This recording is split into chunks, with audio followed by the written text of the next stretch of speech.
টুপি মাথায় দিছিস, একটা বিধির গানই গাওয়া লাগে। আল্লাহ বলে, রাসুল বলে, যাই বলি,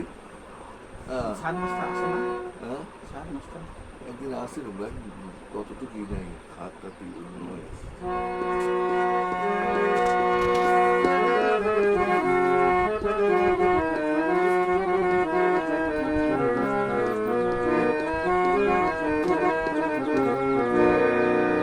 খেয়াল করবি আমি যে সবগুলো গান করছিস এবং সুর সব আমার নিজের তৈরি। অন্যের গানে যে সুর এনে যে আমার গানের ভিতর ঢুকে না তা না, আমি নিজস্বই সুর তৈরি করছি। প্রত্যেকটা গানের আমার নিজস্ব সুর। একটু তোদের দোয়া আমার কি ইচ্ছায় পাইছি, একটু করতে হচ্ছে, এই চর্চা মানে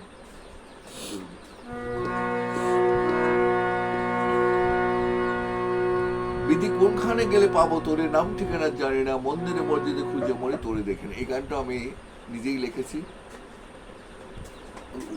উঠতেছে তো, এটা আর কি নিজেদের জন্য, আব্বা দেখবে পরে, এই জন্য আর কি। হ্যাঁ, কারণ আমি চাচ্ছি কি এই গানটা যাতে পরিচয় থাকে, যেখানেই যাস যে আমার বন্ধু এই যে লেখা গান, টাটার সাথে দেখা উইংলি দেওয়া হবে।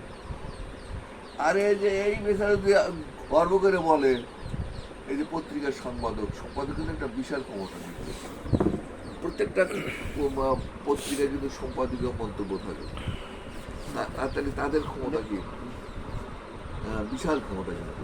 কিন্তু ডাইরেক্ট আপনার থেকে আমি কালচার করি আপনার থেকে, যে এত গানের আপনি শুরু করছেন, তাও সম্পূর্ণ নতুন সুর, প্রায় 40টার উপরে গান, 40টা 40টা 42টা, আর আমারটা দিয়ে ক্যাটাগরি প্রায় 70টা। হ্যাঁ, তো এই অবস্থানে আসি। তো তবে একটা কি, যতই যে অবস্থা থাকি বন্ধুরই, এই ঘরের মধ্যে একটু বাইরেও বেড়া পারি না, কিছু দিতে পারি না, লোকের একটু সঙ্গ দিতে পারি না। বাজারে লোক এমনভাবে কয় ডাকে বুঝছিস। এই যে কালকে একজন ফোন দিয়েছিলাম, লোকমান নামে একটা স্টোর, কয় দাদা এই বাজারে এত লোক, এত দোকান, কিন্তু আপনার অভাবটুকু আমরা ওষুধের দোকানটা ছেড়েতে ভুল করছি না।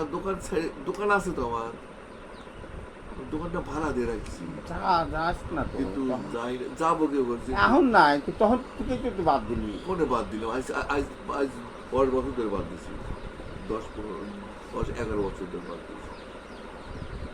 ওই বিজনেস করে গেল আর কেমন আমার দোকানে আগে, আমার শরীরে আগে না দোকান। তাহলে ছেলে এখন এবার ইন্টারমিডিয়েট করতে দিল, পরীক্ষা দিবি ইন্টারমিডিয়েট